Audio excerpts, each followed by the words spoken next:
Bien, vamos a comenzar. La idea es ver algunos modelos más, algunas cuestiones de por ahí modelos más matemáticos que son clásicos.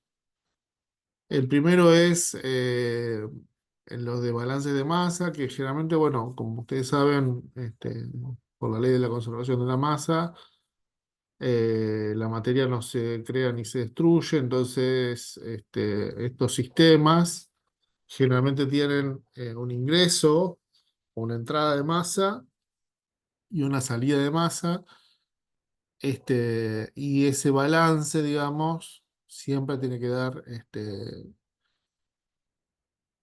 con la misma cantidad de masa, ¿no? En este sentido, se usa mucho para reacciones químicas, donde uno, por ejemplo, tiene un reactor donde hay productos y reactivos, donde ingresa los reactivos y obtiene los productos.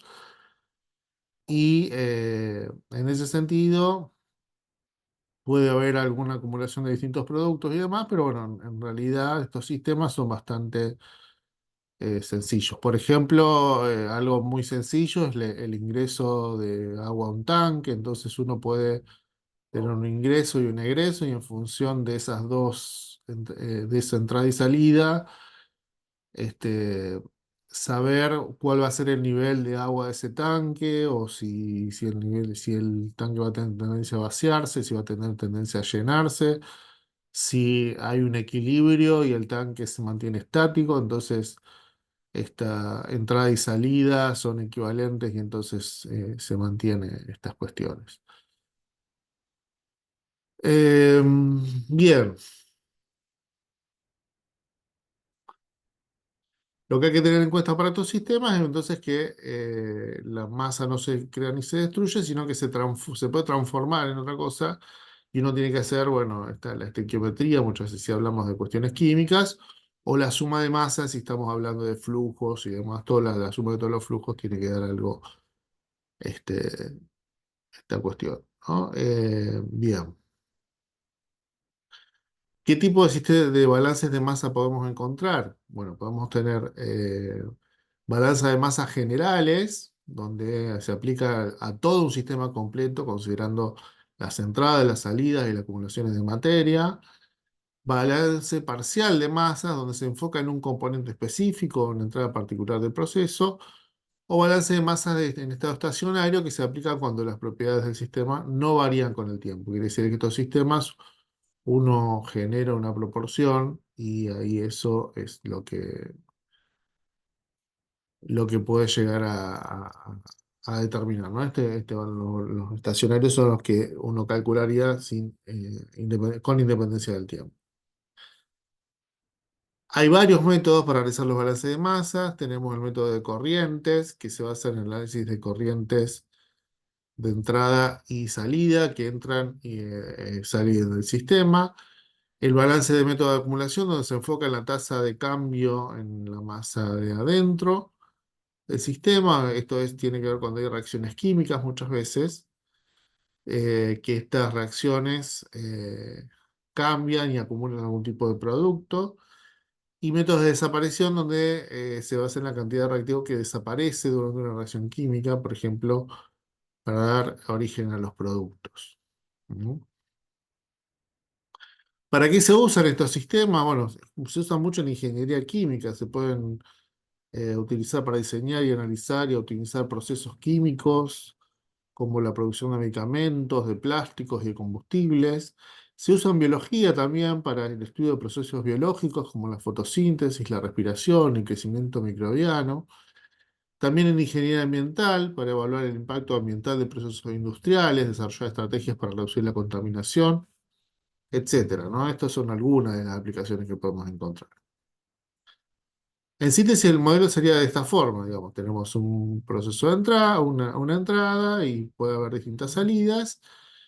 Y lo que sucede es que la suma de los flujos muchas veces tiene que ser la suma de las entradas igual a la suma de las salidas. En ese caso que teníamos A debería ser igual a B más C, donde cada uno de estos podría descomponerse en distintos componentes y haber n ecuaciones al respecto para este modelo.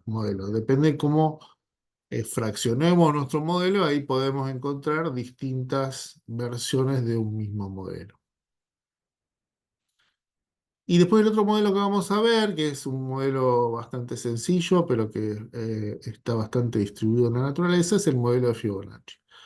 El modelo Fibonacci es un modelo que sigue una serie donde esta serie tiene una definición de la secuencia mediante sucesivas iteraciones, ¿no? Donde uno va encontrando determinadas relaciones que me van mostrando esta serie de Fibonacci. Generalmente con dos términos consecutivos uno puede obtener el siguiente, y uno va construyendo la serie, pero también existen, bueno, y este modelo, digamos, acá me quedo traspapelado esto, está aplicado a un montón de patrones que se pueden reconocer en la naturaleza, ¿no? La brotación de algunas suculentas, en el caparazón del Nautilus, en algunas plantas de girasol, por ejemplo, o algunas otras, este, distintos tipos de este, asteráceas. En la prefoliación de los helechos, por ejemplo, podemos encontrar esta serie. También en algunas estructuras de ADN te podemos encontrar esta serie, e incluso en las nebulosas y en algunos eventos climáticos también. Fíjense que es una sucesión relativamente simple, pero uno puede reconocer este patrón en distintos lugares, ¿no? La otra cuestión es que, es- como es una serie muy estudiada, porque se desarrolló hace un montón de tiempo, hay varias propiedades que tienen esta, esta, esta sucesión. Primero que uno podría determinar un término enésimo sin tener el término anterior mediante la fórmula que vemos aquí en la propiedad 2. También se dice que los números que se obtienen son coprimos, ¿qué quiere decir esto? Que no tienen divisores en común, generalmente. Y después varias propiedades que tienen que ver un poco con esto, un poco más de la matemática de estas series, donde habla, bueno, qué pasa cuando el término es uno, que tenemos que el cociente entre dos términos consecutivos me da uno, y si no, que, bueno, hay cierta relación entre los términos y los siguientes. Ahí tienen algún ejemplo como para poder ver esto de lo que estamos hablando, ¿no? Todas estas propiedades me permiten ir reconociendo distintos patrones que hacen que uno pueda determinar si un fenómeno que está observando corresponde a esta serie de Fibonacci o no corresponde, ¿no? Después lo que sucede es que cuando el término se hace muy grande, la razón entre términos la asemeja a lo que se llama el número áureo o la relación áurea, ¿no? Esta relación es una relación bastante particular porque se ha visto que está distribuido en un montón de lados, ¿no? Aparte de la naturaleza, también el ser humano la ha utilizado para un montón de cosas. Y ahí tenemos, por ejemplo, algún ejemplo es el Partenón. Se sabe que el Partenón tiene relaciones áureas, donde uno puede encontrar estas dimensiones que estamos refiriendo recién en distintas partes de ese diseño del Partenón, ¿no? Eso es un poco curioso, parece, ¿no? Pero también se puede ver. Y también en algunas obras de arte, ¿no? Algunas obras de arte como puede ser la Mona Lisa o otras obras famosas, generalmente Leonardo da Vinci, Miguel Ángel y Alberto Durero usaban estas proporciones áureas para generar sus pinturas. ¿Esto qué quiere decir? ¿Por qué usaban esto? Generalmente porque las proporciones que uno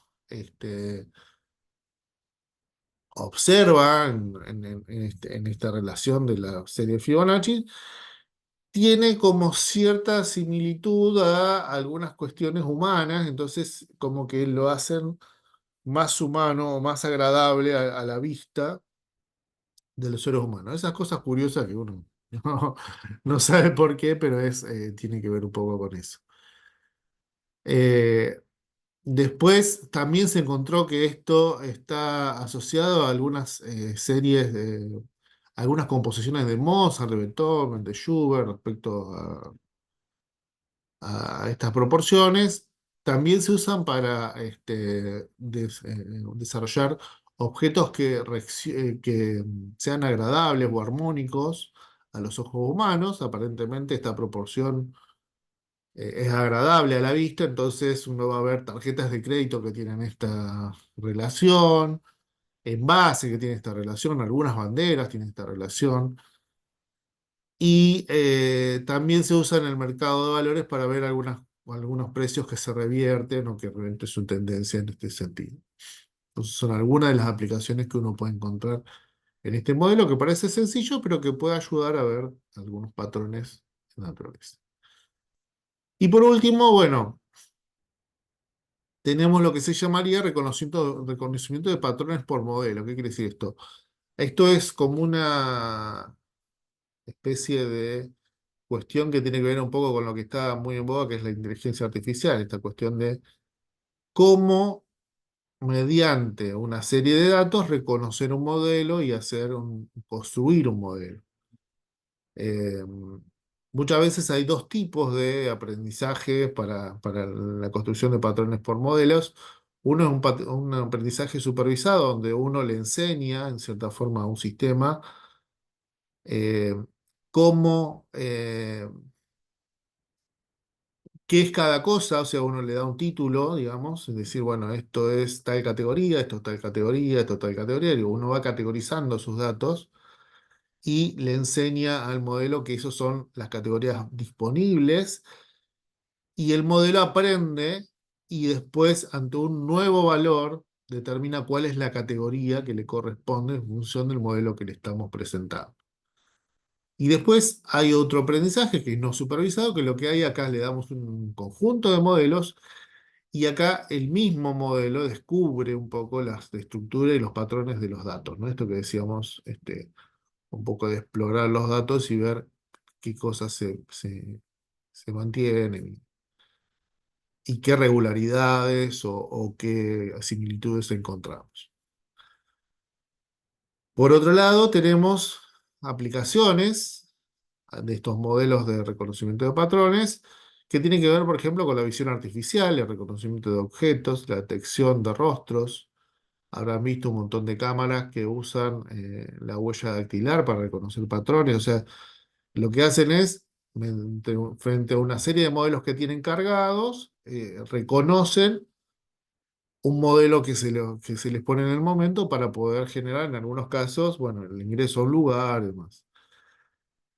El procesamiento del lenguaje natural, nosotros mismos hacemos un reconocimiento de voz cuando estamos escuchando un idioma, podemos, en función de escuchar las palabras, algunas palabras que habla ese idioma, uno puede decir, bueno, este idioma es tal idioma, a veces sin saber lo que está diciendo podemos reconocer estos patrones. Bueno, los sistemas más avanzados usan esto para justamente tratar de traducir, tratar de reconocer. Habrán visto la traducción automática de cuando uno tiene los traductores automáticos asociados al celular o que usan este reconocimiento de patrones de voz, por ejemplo, para saber que ese patrón corresponde a a una determinada palabra y a un determinado significado, ¿no?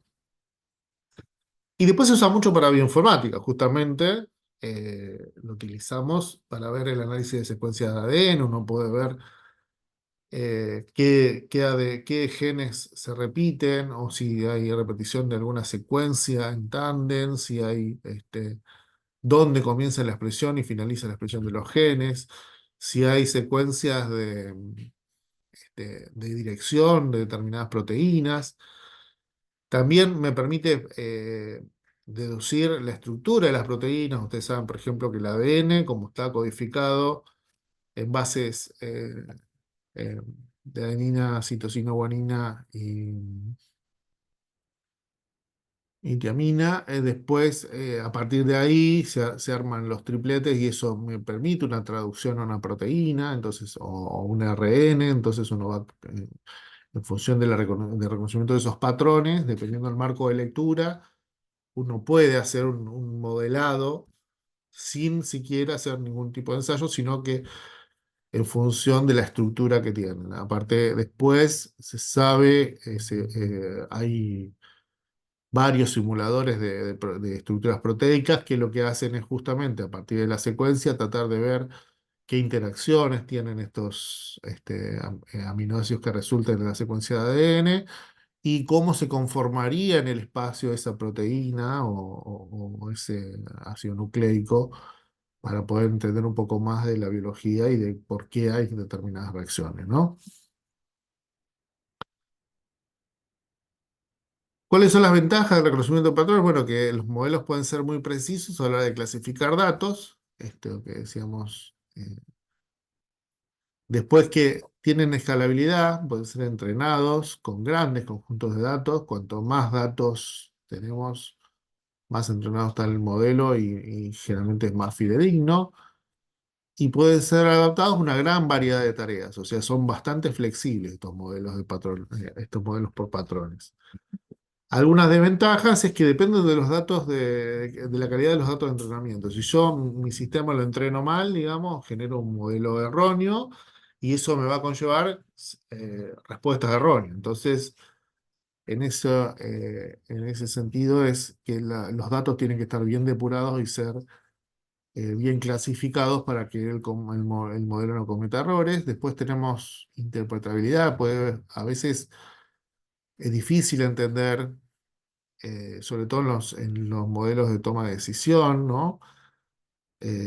Algunos modelos muy complejos, y después puede haber ciertos sesgos de la función en función de los datos de entrenamiento. O sea, generalmente en estos modelos, lo que hacemos reconocimiento de datos, es muy importante el conjunto de datos que utilicemos para entrenar el modelo, porque si nosotros tenemos solo una submuestra de una población, que no está bien diseñada esa submuestra, podemos generar un modelo erróneo. Entonces, es sumamente especial, sumamente importante esta cuestión de la selección y la depuración de los datos, ¿no?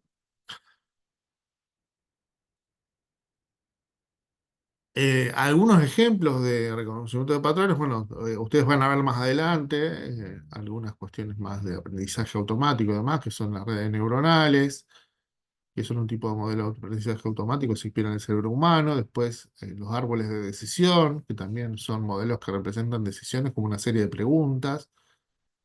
O el algoritmo de los vecinos más cercanos, ¿no? Esto que clasifica los nuevos datos en función de la similitud con los datos de entrenamiento más cercanos. Esto generalmente genera como vectores de cercanía, dependiendo de la cantidad de características que uno le vaya dando a los datos, y en función de la cercanía los va agrupando, ¿no? Esto muchas veces se usa también para clasificar o genes o cuestiones que estén en desarrollo para ver ante una situación de estrés o una situación de, de cambio en alguna condición, qué cosas se modifican y qué cosas se afectan. Entonces todas esas cuestiones son muchas veces analizadas por reconocimiento de patrones. ¿Mm?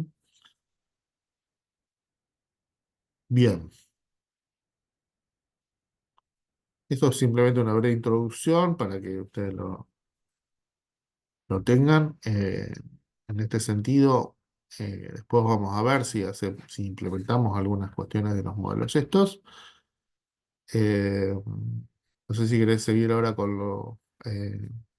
si implementamos los modelos o querés pasar a lo de grafos, ¿no? Eso. Ujú, perfecto. Ahí pongo el Colab para ustedes. Después pongo allá en el Drive igualmente. Yo preparé un poquito, algunos ejemplos con lo que Ezequiel estuvo hablando ahora, y también voy a hablar un poquito de la teoría de grafos, que nos parece que es interesante para ustedes, como que en bioinformática es lo más, es muy importante. Bueno, abran el Colab, pues solo ya comparto con ustedes, un segundito. Voy a sacar la restricción. Restricción.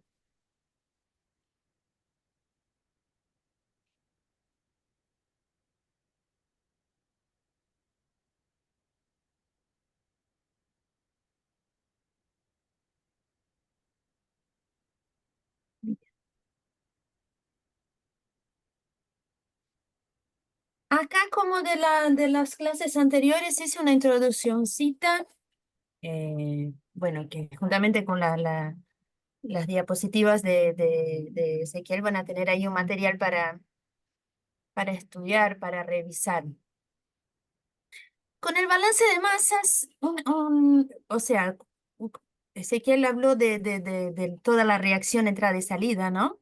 Acá lo que puse una observación es que muchos modelos a veces están interesados apenas en la entrada y la salida, o si no, solo en la reacción, ¿no? Entonces, hay muchos modelos que tienen solamente la reacción, pero es un modelo que está basado en el balance de masas. Para mí es súper importante la teoría del balance de masas por eso, porque está en cualquier lugar, ¿no? Desde, no sé, nuestro compañero acá que trabaja con una fábrica hasta química, biología. Y primero traje una implementación muy sencilla que pueden implementar ustedes, solo es la ecuación matemática de la acumulación que es, entonces la entrada menos la salida, más o menos la acumulación. Que algo que R también puede ayudar. No sé si R tiene la mejor función, o sea, la mejor manera de usar R es con eso, porque quizás con Excel sea más fácil, no sé, no hay que programar ahí. Pero acá hay un ejemplito que pueden usar para, bueno, quiero saber si mi sistema está en equilibrio o no. Y ahí pueden ver cuál es la entrada, cuál es la salida, cuál es la acumulación. Es muy sencillo, pero está acá por si quieren jugar un poquito.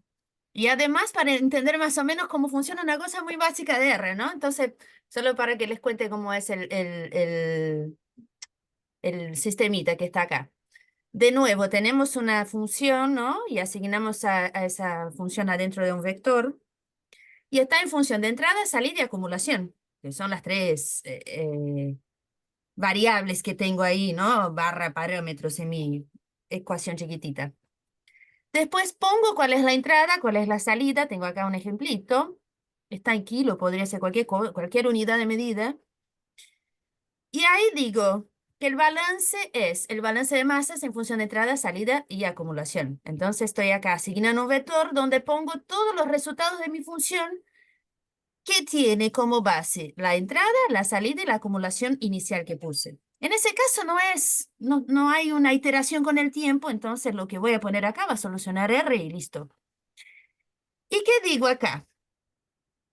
Digo que si el balance es igual a cero, el sistema está en equilibrio. Y si es diferente de cero, no está en equilibrio. ¿Ok? Puede ser que sirva en una cadena de producción, tiene un reactor y tienen que entender si está o no en equilibrio. Pero es un modelito muy sencillo para aplicar el balance de masas. En ciencia lo que hacemos mucho, como dije, a veces de considerar entrada y salida y aplicar en un montón de casos.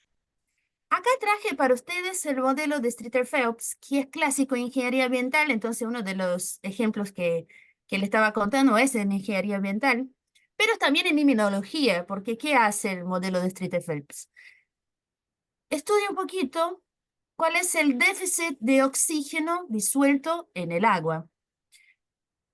Y puede ser agua de río, de embalses, de lagunas, puede ser entonces un sistema léntico o lótico, porque tenemos acá constantes que nos van a decir, bueno, puede ser léntico, puede ser lótico.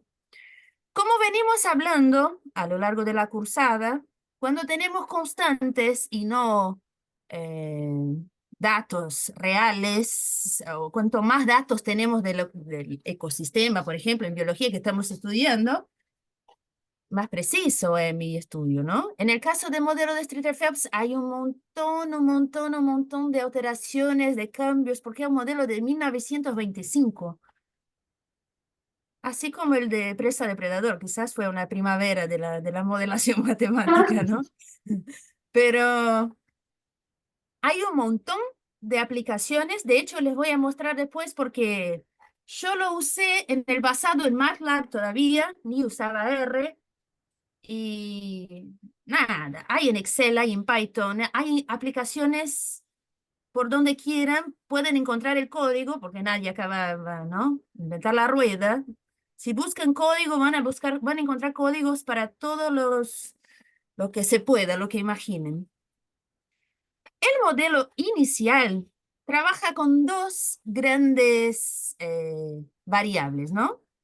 El oxígeno disuelto y el material orgánico. El material orgánico es representado por la demanda bioquímica de oxígeno. Entiendo que no todos acá son del área, pero la demanda bioquímica de oxígeno es una manera de representar en laboratorio indirectamente la cantidad de materia orgánica en agua. ¿Ok? Entonces es un análisis que se hace a lo largo de 5 días y con base en ese análisis podemos entender primero cuál es esa demanda de bioquímica y por ende cuál es la carga orgánica. Y también podemos entender cuál es la deoxigenación de agua.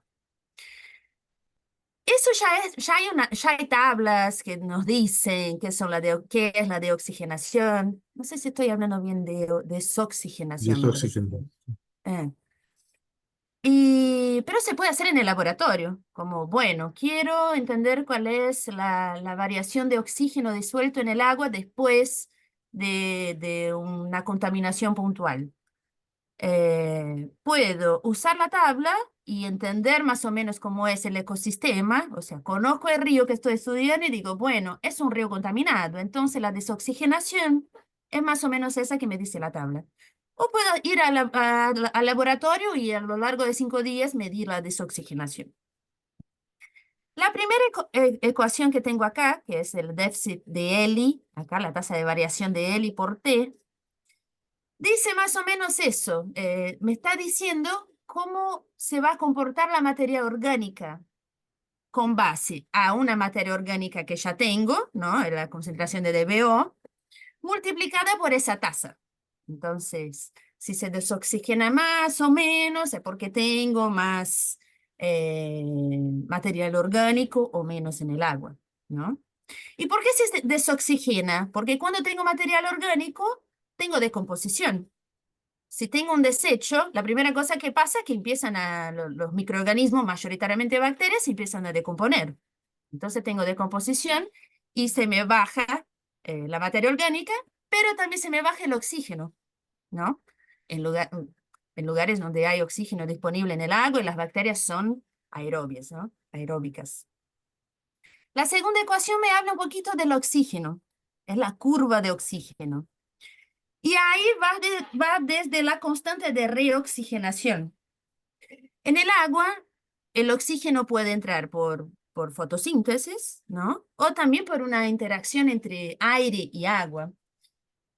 Depende mucho del ambiente. Si estoy hablando de una cascada, no es la misma manera que ingresa agua desde el aire que una presa con agua casi léntica, ¿no? Que no se mueve. Eso también está velado. Hay tablas y también hay ecuaciones que nos ayudan a encontrar si queremos más precisión en el modelo.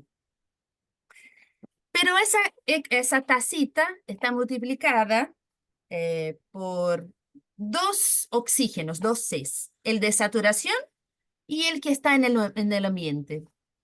El de saturación es la capacidad máxima que un ecosistema acuático tiene de mantener oxígeno disuelto. Obviamente que su modelo considera un valor que oscila en la vida real, ¿no? Incluso sobresaturación uno puede encontrar cuando va con un equipo a medir el oxígeno disuelto, pero es un modelo, asumimos cosas, ¿no?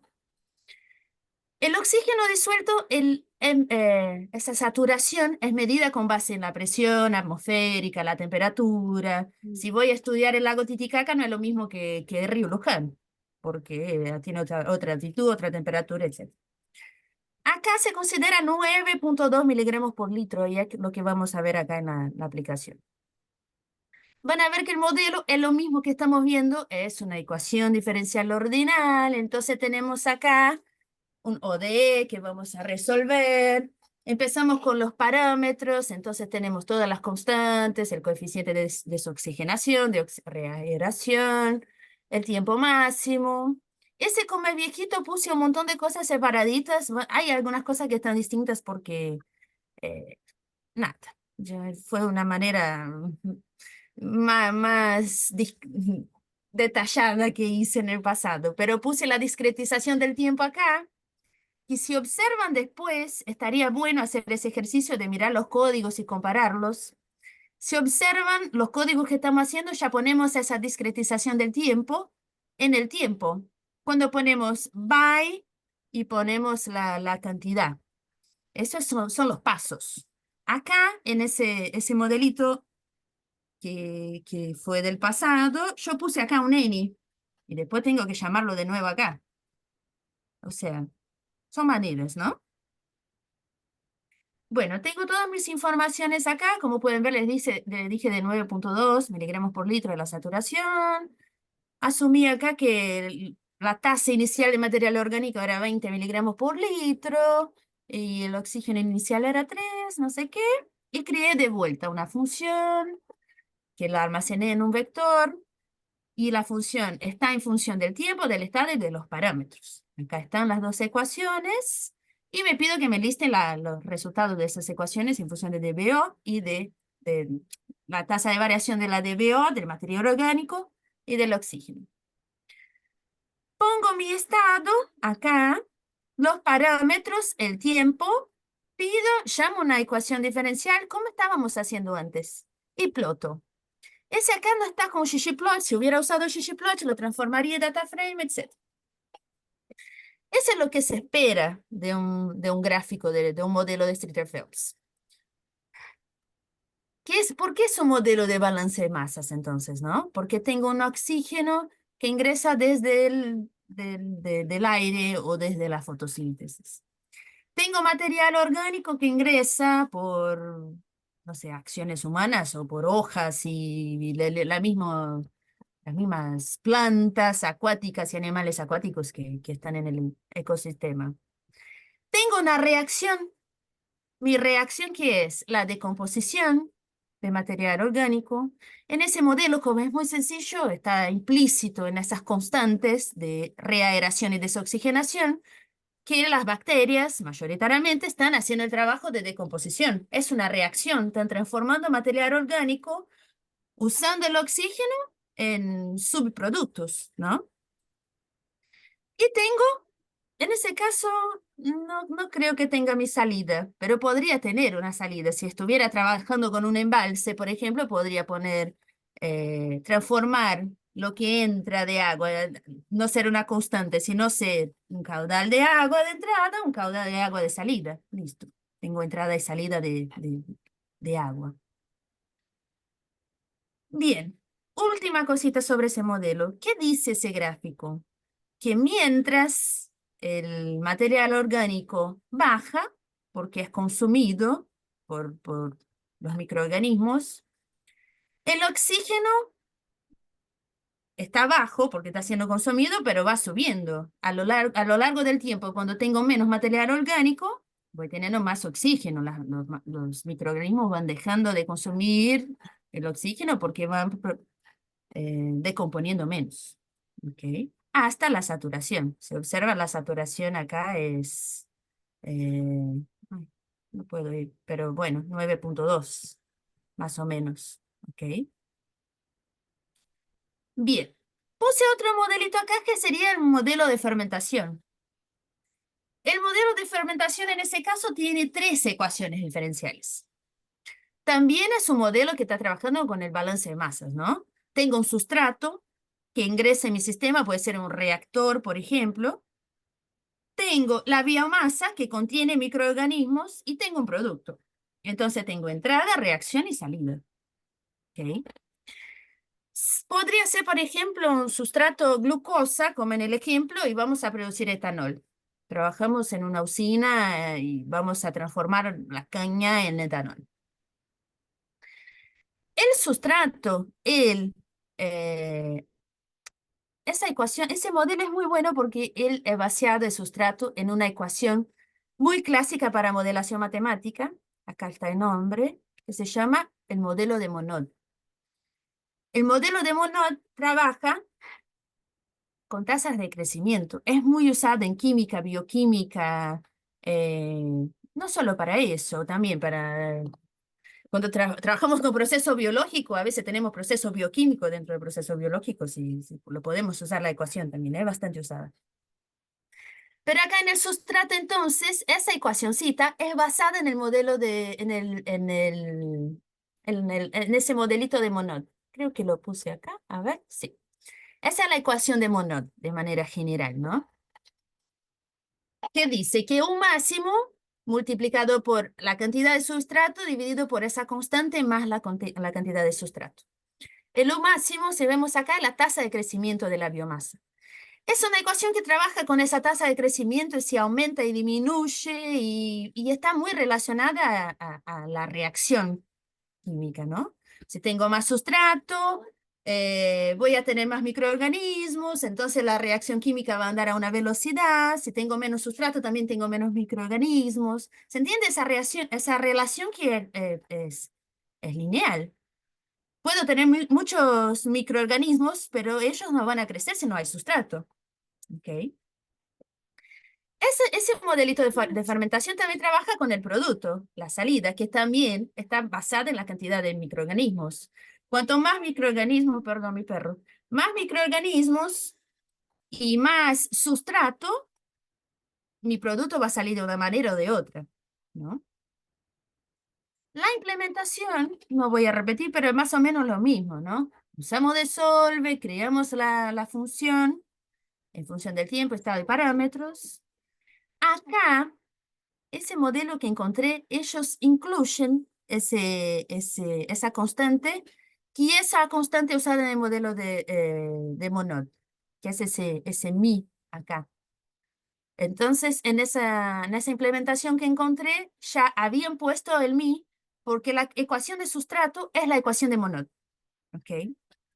Y de acá me gustaría hacer un destaque para algo, destacar algo, que a veces para desarrollar un modelo, uno puede agarrar ecuaciones que ya existen y crear un sistemita propio, ¿no? Por ejemplo, la persona que desarrolló ese modelo de fermentación no creó la ecuación del sustrato, fue a la literatura y usó la ecuación de Monod, ya existía. Porque es difícil también, ¿no? Pensar, bueno, ¿dónde voy a poner mis parámetros? ¿Por qué pongo acá uno sobre, ¿no? Porque tiene un porqué. Cuanto más sustrato tengo, aumenta mi cantidad de sustrato. Uno dividido por un número muy grande es más chico, ¿no? Disminuye mi número. Hay toda una razón de ser de una ecuación, ¿no? Y a veces es difícil. Uno, cuando va a desarrollar una ecuación del principio, tiene que calibrar, tiene que validar. Entonces, nosotros que no somos matemáticos y queremos usar un modelo, podemos usar modelos que existen y combinarlos, siempre y cuando representen mi fenómeno, contesten mis preguntas, ¿no? Y fue lo que esa persona hizo. Contestó sus preguntas usando un modelo que ya existe. ¿Ok? Acá puse, bueno, acá tiene el gráfico, pueden jugar con el gráfico. Hay una explicación acá que puse porque hay fases de ese gráfico. Tiene un crecimiento exponencial. Pero acá, en los datos, yo tengo un corte. Digo, no, mi reactor tiene tamaño X. Entonces no puedo tener más sustrato que eso. Entonces mi exponencial no se va. Mi exponencial se para donde puse. Mi límite. Si cambio mi límite, va a cambiar el gráfico, ¿no? Va a cambiar mi inclinación de la exponencial, quizás, ¿no?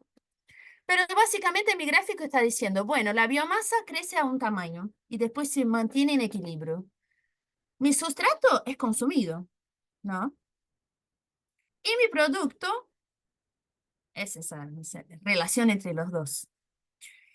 Eso me parece, si vemos un gráfico así, no creo que represente la realidad de todo, porque cuando llego acá, si yo trabajo con ese reactor, tengo que entender que es momento de retroalimentar mi reactor, ¿no? Porque si no, mi biomasa no sé si se va a mantener constante, ¿no? Se va a bajar. Voy a tener que buscar un momento óptimo donde ingreso sustrato y tengo mi biomasa mantenida. Eso pasa, bueno, como soy sanitarista, tengo un ejemplo de tratamiento. cuando tenemos lagunas de estabilización, hay toda una relación óptima entre lo que ingresa de desecho para tratar y lo que hay de material de microorganismos, que se puede medir por la parte de abajo del sedimento. Entonces uno que trabaja en cadena industrial de tratamiento tiene que controlar eso, el sustrato, claro, el sustrato no sé si se ve, pero bueno, lo que está abajo tiene que ver, bueno, ¿cuál es la cantidad de microorganismos? ¿Se mantiene? ¿No? Para que se mantenga un equilibrio. Voy a saltar los grafos y después hablo así sigo lo que Ezequiel les pasó, que es ir a la secuencia de Fibonacci. También puse acá una introduccioncita con la secuencia, pero bueno, básicamente la ecuación, ¿no? Mi elemento 1 es 1 - 1 más 1 - 2, mi elemento 2, mi elemento 3 y así por adelante. Puse acá dos implementaciones. Una función recursiva y después una iterativa. La recursiva, cuando trabajo con una función recursiva, ¿qué estoy haciendo? Estoy diciendo a mi programita que si algo pasa, entonces tal cosa, ¿no? Uso ese if, else. Si trabajo con una función interactiva, generalmente trabajo con for, con while o con otros comanditos. La función recursiva es muy clara, un programita con una función recursiva, porque les voy a leer así me pueden acompañar. Bueno, quiere entonces acá crear una secuencita de Fibonacci, ¿no? Es bien sencillo el programita. Y estoy diciendo, bueno, mi vector llamado Fibonacci recursivo va a almacenar la función n. ¿Y qué es la función n? ¿Qué digo? Si mi n es igual a 0, retorno 0. ¿Por qué? Si n es 0, mi ecuacióncita va a ser 0. Si mi n es 1, me retorno 1. ¿Por qué? 1 menos 1, 0. El primer numerito de Fibonacci es 1, ¿no? En de la secuencia, que es 0, 1, 1. Si no es ni 0 ni 1, retornarme esa ecuacioncita, que es n menos 1 más n menos 2. Después pido que me genere. Y digo acá, esa funcioncita Sapley o Apply, puedo sacarle la S. Está diciendo, aplícame de 0 a 15. N 0 a 15, mi vectorcito Fibonacci recursivo. Y puse para que me imprima, así me aparece acá. ¿Ok? No hay ningún gráfico generado, es solo para crear la secuencia, ¿no? Ahí puede ver que tiene 15 elementos, el primero es 0 como pedí, el segundo es 1, etcétera, etcétera. El tema cuando creo ese if else es que siempre R va a volver a la ecuación. Vuelve, vuelve, vuelve, vuelve. Si tengo 15 elementos, está bien. Vuelve rapidito, lo corro acá y rapidito. Pero capaz que pongo 200 números y tarda mucho. Tiene mucho costo computacional. Tengo otra manera de representar, que es una función iterativa. Con la función iterativa, para mí me parece más difícil implementar quizás, pero tiene esa ventaja que tiene un menor costo computacional, ¿no? ¿Qué hice acá en ese caso? De nuevo, creo un vectorcito donde almacené la función n. ¿Y qué dije? Que fib es un número, es un numérico. Estoy diciendo que es un número de n más 1. Si a 1, mi resultado es 0. Pero estoy diciendo la misma cosa, pero sin usar el if else. Acá estoy creando un bucle. Si es mayor que 0, ahí tengo que usar mi ecuacióncita. No, perdón. Si es 2, mi segundo elemento es igual a 1. A partir de mi tercer elemento, uso mi ecuacióncita. Ese también me parece medio desordenado. Sí, imagínense que hago un código gigante con un montón de for, while. Queda desordenado quizás. Pero bueno, es otra manera. De vuelta. Le digo que quiero, acá puse 50, podría haber sido 10 iteraciones y lo imprimo. La diferencia acá es que cuando hago una función iterativa no vuelve a la función en cada momento. Entonces el camino es más corto y el costo computacional es menor. La desventaja es que es desorganizado el código. Y eso quería hacer esa observación, por eso lo puse acá, porque cuando uno crea un código es muy importante ser organizado. Porque el código, por ejemplo, ese de Streeter Phelps que les mostré que hacía mucho tiempo que no lo veía, cuando lo fui a agarrar lo entendí, porque comenté qué significa cada cosa, puse cuál es la unidad de medida que estaba usando, ¿se entiende? Hay un libro que se llama Código Limpio, o sea, hay gente de programación que lee eso, cómo dejar el código limpio, porque imagínese uno que trabaja con eso todo el día, ¿no? Necesita tener algo ordenado, que se entienda. Puse Y una aparte, observación, ¿eh? aparte también tiene que ver con la reutilización de código a veces. Esto Ujú. si uno lo describe bien, qué es lo que hizo en cada paso, después lo puedo reutilizar en otro programa que no tiene nada que ver y modifica los Ujú. parámetros en función de lo que va utilizando. Entonces, siempre le queda todo descripto y no tiene que andar pensando qué quise poner con esta función o con esta.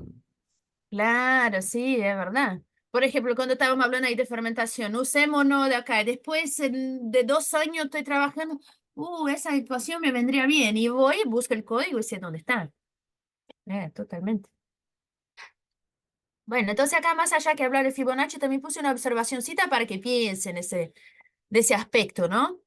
Si uso la recursividad, si uso la iteración. Sé que no es un curso de programación, pero como a veces vamos aprendiendo y agarrando información de un lugar y de otro, está bueno saber, ¿no? Que se veo en un código, if, else, yo sé que, bueno, si voy a trabajar con algo muy largo, tengo un costo computacional más largo, ¿no? Tarda más. Y eso pasa. Intenté implementar algo acá que no pude. Después les voy a mostrar en otra pantalla porque en Colab no se pudo. Y porque, bueno, estaba intentando crear un GIF. Bien, volviendo a Fibonacci, puse acá un modelado para crecimiento de poblaciones de conejo. Eso es un modelito que es muy más didáctico que otra cosa, ¿no? Porque está hablando de un modelado de crecimiento de una población que es exponencial, pero me falta mucha información. No estoy diciendo cuál es la tasa de crecimiento de conejos, de qué conejos estoy hablando, ¿no? De qué ambiente viven, hay un límite. No estoy considerando nada. Entonces, la verdad que no representa una realidad, ¿no? Porque mi gráfico que fue generado acá es un exponencial que puedo usar con Fibonacci. ¿Ok? ¿Por qué? Porque la secuencia de Fibonacci tiene un crecimiento exponencial. Entonces, lo que hice acá fue poner solo un número más largo y graficarlo del modelo de Fibonacci. Podría usar, sin embargo, vieron que Ezequiel estaba hablando, bueno, el Fibonacci ha usado en un montón de lugares. Ese es un punto de partida, ¿no? Después, bueno, puedo trabajar con la ecuación e incluir el tiempo de otra manera, puedo incluir las limitaciones de la especie que estoy estudiando en ese caso, ¿ok? Y después intenté aplicar la espiral de Fibonacci, pero es difícil. Es algo que en R es muy difícil. R no sé si está muy desarrollado para eso, si tengo habilidades para usar, para crear esas animaciones, ¿no? Pero acá creé encontré, fui pegando funcioncitas que fui encontrando donde puedo generar una espiral como la que le había mostrado con el número áureo, etcétera, y que genera esa espiralcita que se usa en arte, se encuentra en la naturaleza. Pero acá es no sé, una juntada de funciones matemáticas que ayudan. Por ejemplo, si observan acá, hay el coseno de un ángulo que fue establecido. Entonces, fue un montaje que generó, pero es solo para entretenimiento más que nada. No creo que se pueda usar para algo aplicable. Y quedó así más o menos una otra perspectiva. Si voy aumentando el número, podéis jugar ahí, pero si aumentan el número, van a ver que va aumentando mi espiralcita y ese cuadradito, porque siempre estamos pensando en las proporciones de los rectángulos, ¿no? Cuadrado no, de rectángulo. Ok. Ese mi animado que no pude implementar acá, voy a compartir con ustedes mi GIF. Pero no está muy lindo mi GIF tampoco, ¿eh? Un segundito.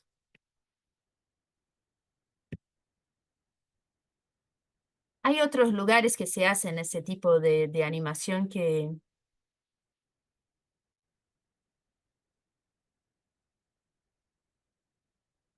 están buenos.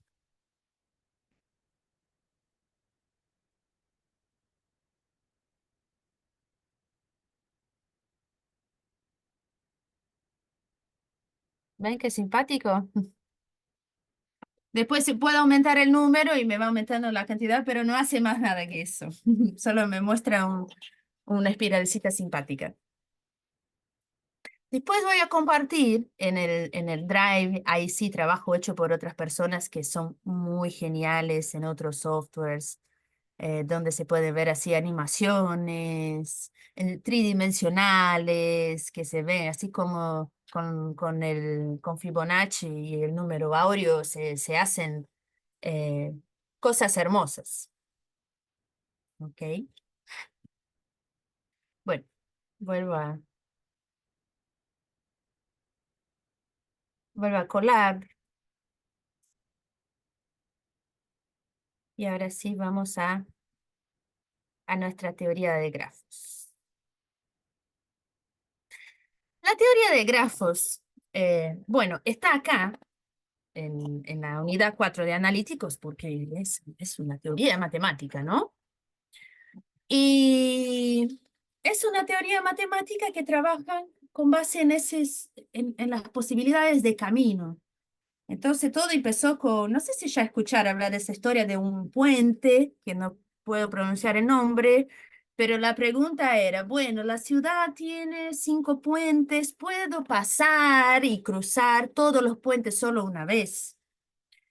Y esa pregunta llevó a otras preguntas de cómo yo desde un lugar puedo ir a otros lugares sin retornar o con un menor costo posible de trayecto. Y la teoría de grafos es tan tremenda que ella está en nuestra realidad y nosotros no nos damos cuenta.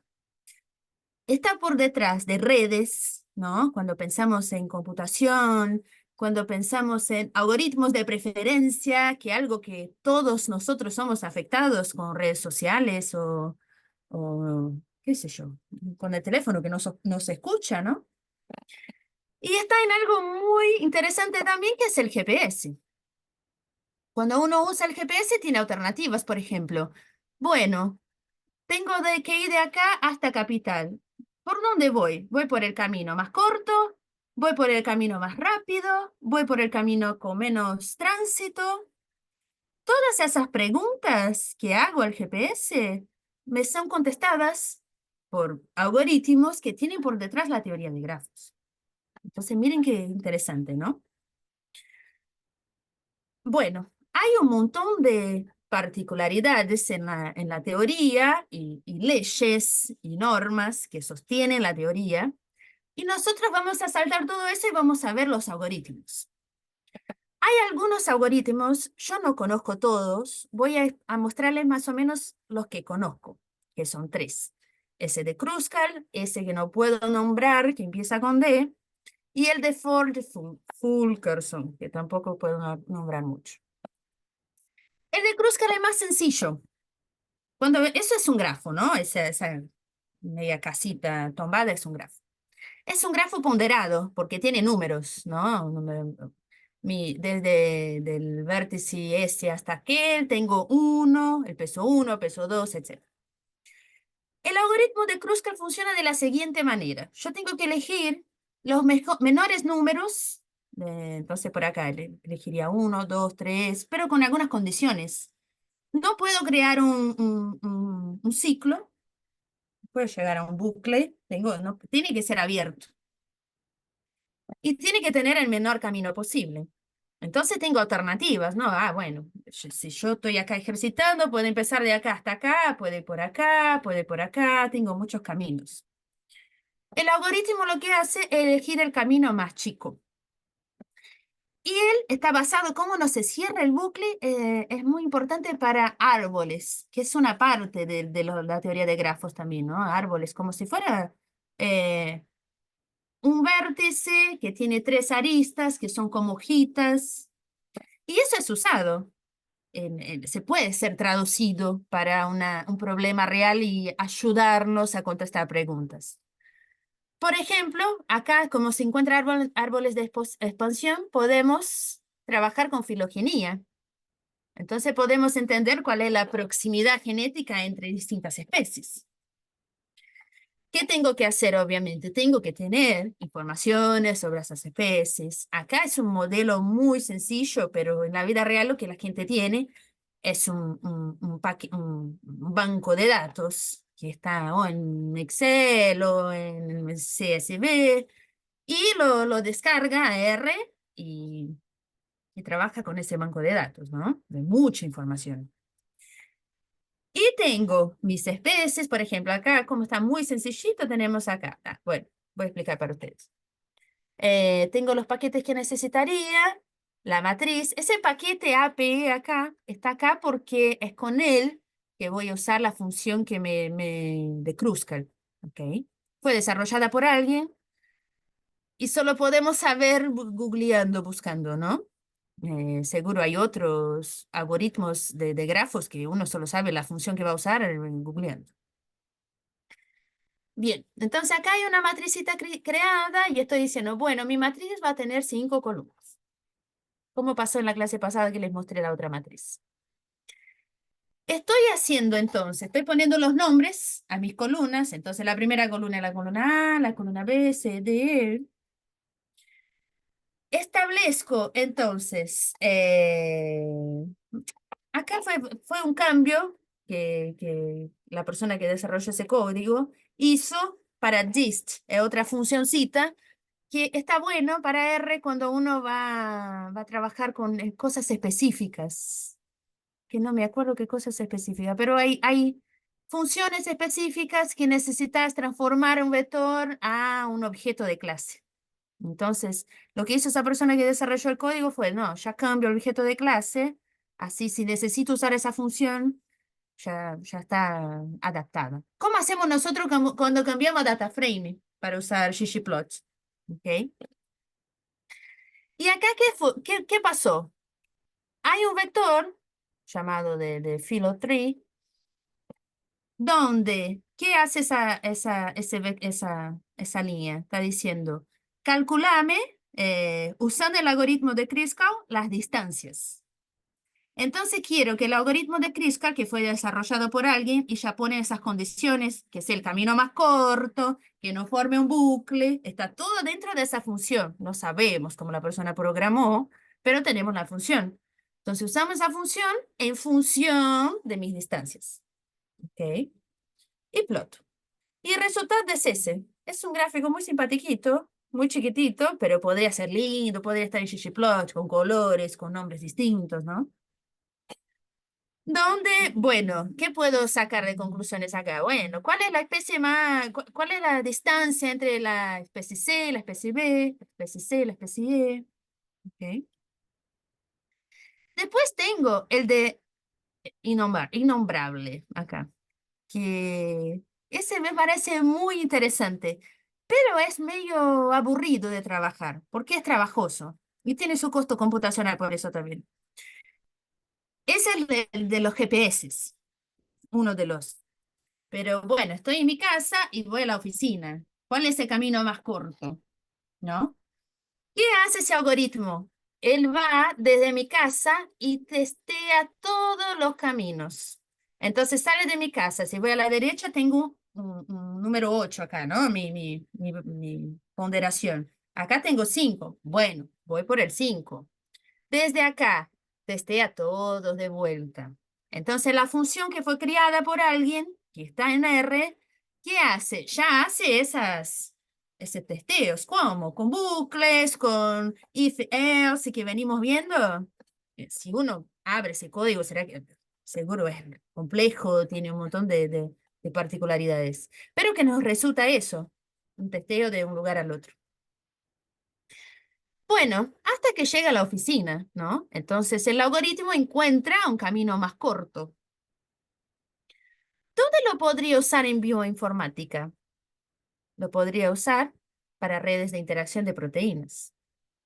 También acá hay un gráfico muy sencillito con la ruta más corta entre una proteína y otra. ¿Ok? Yo no lo sabría explicarles muy bien cómo es el fenómeno de iteración de proteínas. Pero si alguien está trabajando con eso y desea trabajar, el algoritmo de Dijkstra es una manera de buscar un camino más corto entre una proteína y otra. Y el último algoritmo, ese está bueno a los que les gusta juegos mentales y hacer un ejercicio, así como agarrar un ejercicio de teoría de grafos y hacerlo, porque ¿qué pasa? En ese caso del algoritmo, yo tengo también trayectos, ¿no? Entre nodos, que son lugares. Vamos a pensar de vuelta en tránsito, en ciudad, que es una manera muy, muy didáctica, ¿no? De ver la teoría de grafos. Salgo de mi casa y voy hasta Capital. Bien, pero yo soy una transportadora. Transporto, qué sé yo, leche que vive Rodríguez de la Serenísima. Y mis camiones tienen una altura que quizás hay puentes en la autopista que no comportan mi altura. Entonces tengo que llevar, qué sé yo, una tonelada de leche en polvo.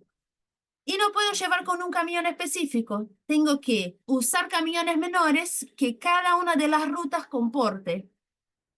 Ese es básicamente el algoritmo y todo el problema. Yo tengo trayectos que tienen una capacidad máxima. Y entonces tengo que dividir mi carga total para cada uno de los lugares. Y el objetivo es que en Capital llegue mi tonelada de leche. ¿Se entiende? Pero va por caminos distintos. Cuando uno hace ese ejercicio es interesante porque es todo un juego mental. Bueno, acá entra 5, acá entra 3, acá entra 4 y bueno, llegaron 10 allá. El algoritmo hace ese testeo también y busca la manera óptima de llevar mi tonelada del camión y que llegue al destino usando la mínima cantidad posible de recursos, de camiones, de rutas. ¿Ok? En biología yo puedo usar eso para redes tróficas. Puedo usar para, bueno, ¿cómo es cuál es el transporte de alimento? Yo tengo una planta y un león allá.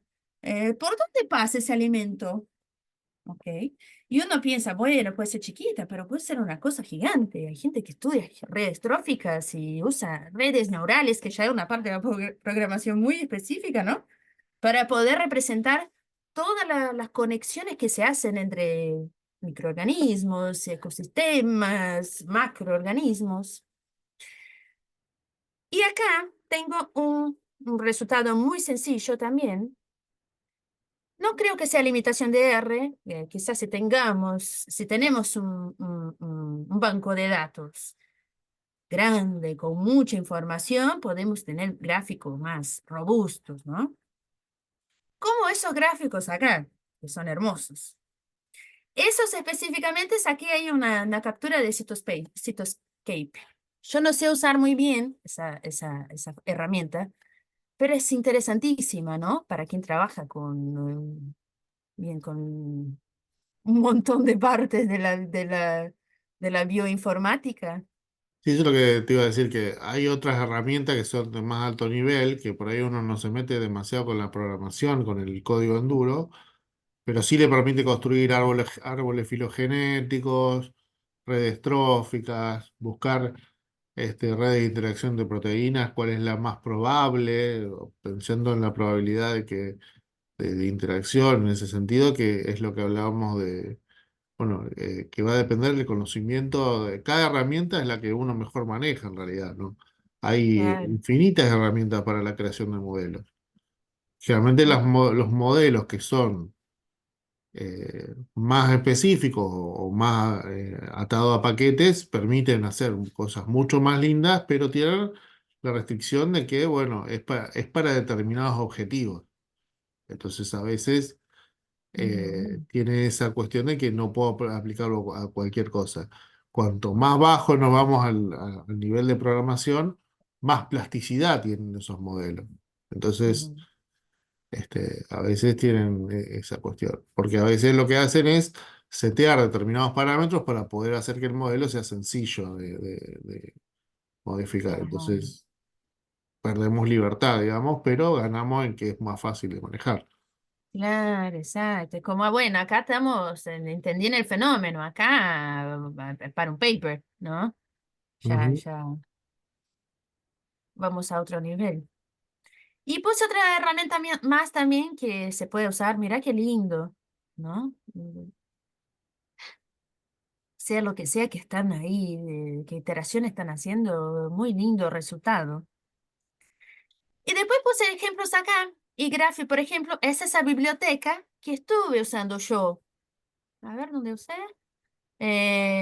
Bueno, usé acá para el tercer y el segundo algoritmo, capaz, sí. Y está en Python también, en la misma biblioteca.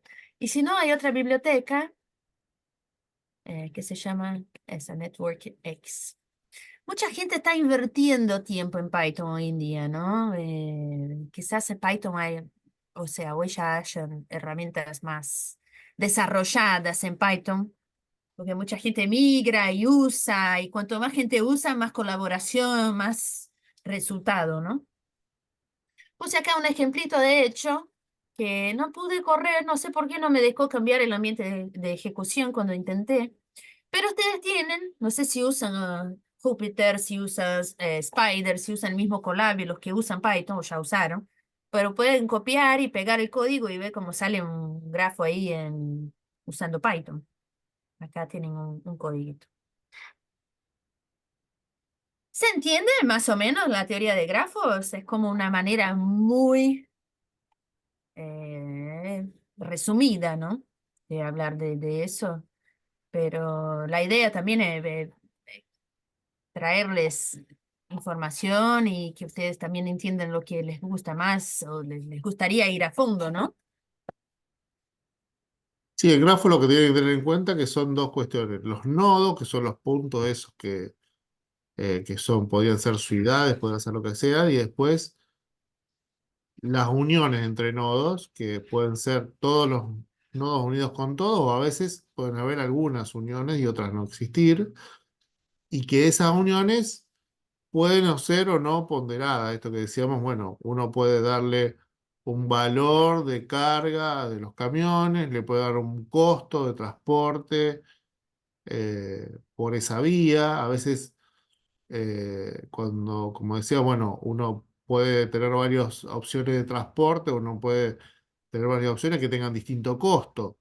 Y si tiene que manejar un montón de materia prima, bueno, necesariamente trata de utilizar para tratar de enviar la mayor parte de materia prima por el transporte con menor costo. Entonces, a veces esas cuestiones se pueden resolver Ujú, mediante grafos y bueno, ujú, ujú. Sí. Bien, eso tenía para decir. bueno, no sé Eh, si alguna duda al respecto.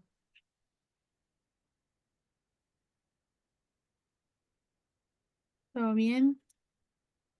La idea Sí, ahora está con estos modelos que estuvimos viendo es tratar de armar algún tipo de guía para que lo apliquemos en casos concretos y que por ahí ustedes puedan visualizar mejor o traten de utilizar mejor los modelos. Como le dijimos, algunos modelos son tan sencillos que se pueden aplicar hasta en Excel, no es necesario aplicarlo en Python o en R. Ujú, Eh, Directamente uno puede hacer la simulación por Excel o por cualquier planilla de cálculo y enseguida puede ver una solución o una determinada simulación al respecto, ¿no? Esto eh, Generalmente, bueno, uno le gusta que a veces que queden más animados y demás las cosas, pero algunos modelos son sencillos y simplemente es calcular valores, ¿no? Esto que Claro. también tenemos pensado por ahí darle un conjunto de datos para que ustedes traten de explorarlo, de qué manera los pueden explorar y después entre todos podamos llegar a alguna conclusión y algún tipo de construcción de un modelo sencillo, ¿no? Para que vean un poco al revés. Bueno, cómo hasta ahora veníamos presentando los modelos que se aplicaban con distintas cosas. Bueno, ahora si uno tiene un montón de datos o un conjunto de datos, ¿cómo llego al modelo o cómo podría llegar a un modelo que sea factible para realizar con mis datos, ¿no? Que por ahí es... y cómo tengo que codificarlo, qué cosas tengo que tener en cuenta, qué supuestos tienen que cada modelo que podríamos llegar a aplicar, ¿no? Esta cuestión de... Claro. Ujú. ¿Ustedes tienen ya alguna idea así para el trabajo final? ¿Alguien ya pensó algo? A mí lo que me interesaba era ver cómo se aplican los modelos de predicción de especies o de biomasa en un ambiente en particular. Ujú, No tengo idea cómo se haría, pero sí vi un par de papers. ujú, bien, bien. Eh, lo que les iba a decir es que ahora que, bueno, tienen mi email también está ahí en el drive que tenemos, que si quieren también, además de la clase, mandar mail y hablar, bueno, estoy pensando en eso, alguna idea, ¿cómo estamos también? ¿Vieron? No sé, porque capaz que uno, bueno, solo voy, busco, pero, qué sé yo, sí. Sí, muchas veces cuando uno tiene que armar el modelo en concreto, ahí es donde se va chocando con un montón de cosas que empieza a ver, bueno, primero las limitaciones respecto a al lenguaje de programación, las funciones que tengo que utilizar. eh, Hoy en día algunos buscadores que están asociados como es, a inteligencia artificial, uno le pide, quiero un programa que me haga tal cosa y le va a escribir un código y uno lo puede probar y a veces funcionan esos códigos.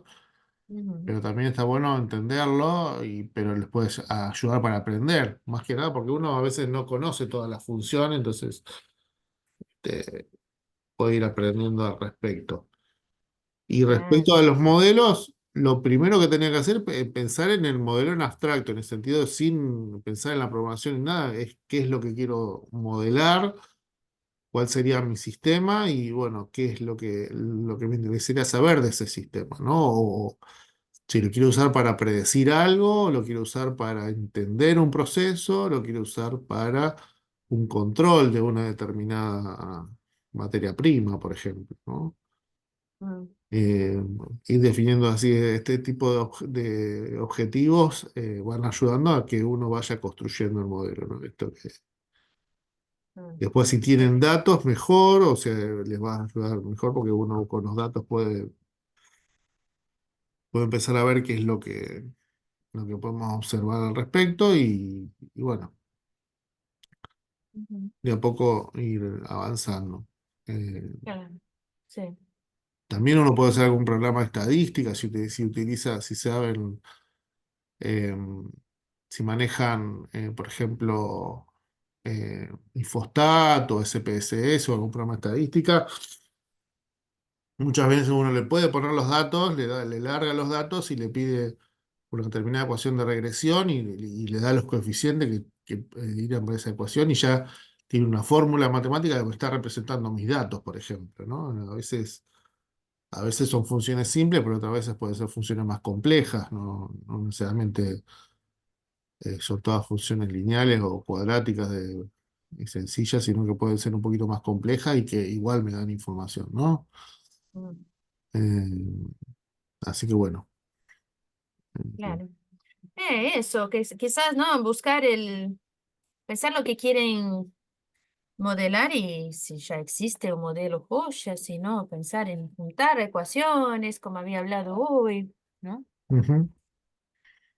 Eso que Pero comentaban de mandar un conjunto de datos y analizarlo entre todos está bueno, porque es como que a mí por lo menos me surge como la inquietud de, o sea, entender un poquito más lo que decía recién Ezequiel, que de hecho lo enumeró, en qué situaciones uno podría necesitar un modelo, ¿no? Todavía no me ha pasado como, o no me he imaginado esa situación donde, por ahí, bueno, me gustaría explicar tal cosa con un modelo, y esa práctica así va a estar buena como para que en el momento que nos pase, como que ya sepamos que está esa opción, ¿no? No sé si quizás a alguien ya se le ha presentado esa situación, por ahí a Cecilia que decía, pero sí, sí está bueno ese tipo de práctica como al revés.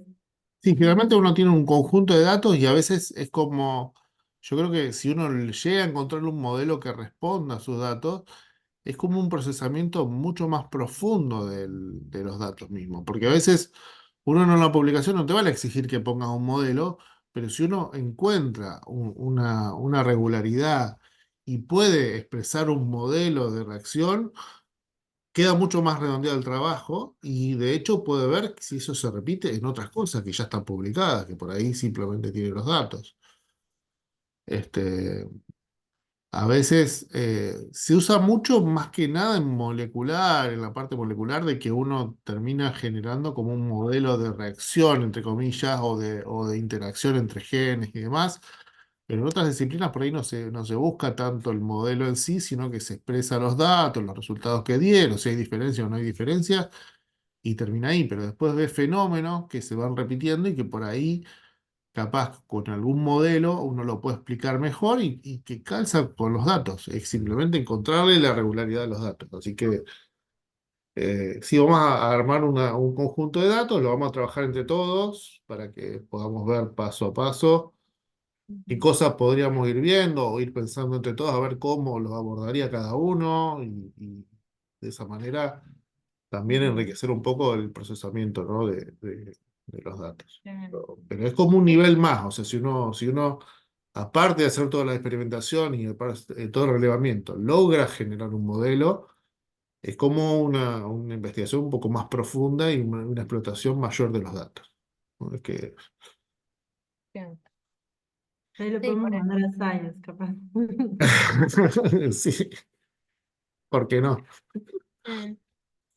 Y por ahí ya podemos aprovechar y ver cómo subimos un archivo en R, ¿no? Y ya nos ayuda así también con la parte de programación, ¿no? Ujú. Que todavía no vimos. Sí, sí. Bien. Bueno, Ujú. ¿alguna otra duda, consulta?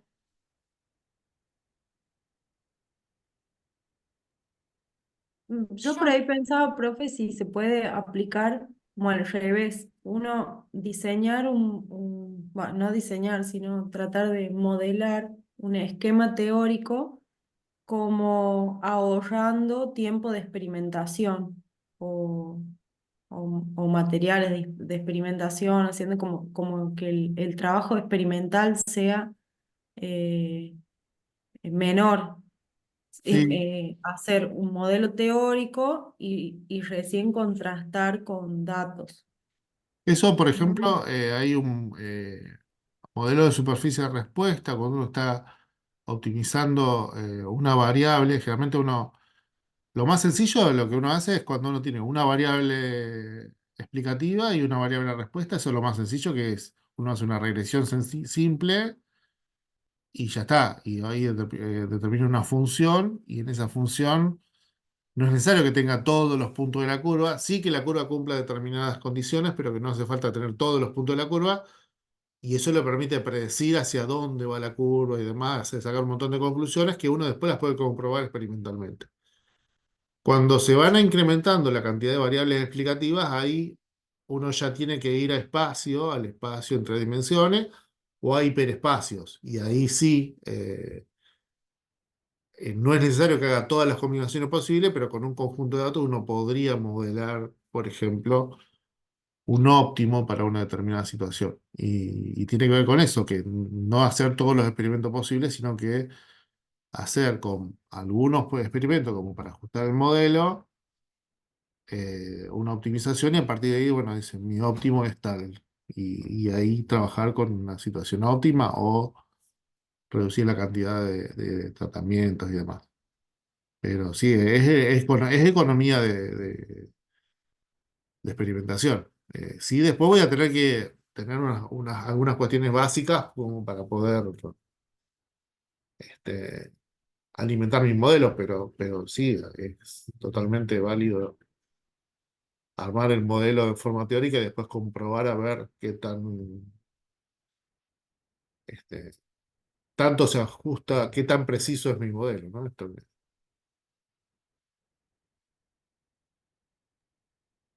Pero sí, después entonces el jueves traemos también algunos ejemplos de aplicación así.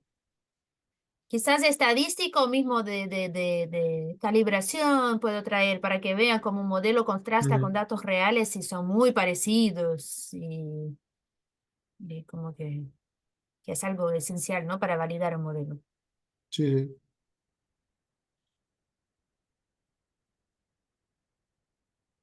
Les iba a decir que seguro hoy todavía ya ponemos en el Drive la guía de apoyo, así pueden ir haciendo ejercicios y seguro les va a ayudar también a pensar en el trabajo final. Gracias. Bueno,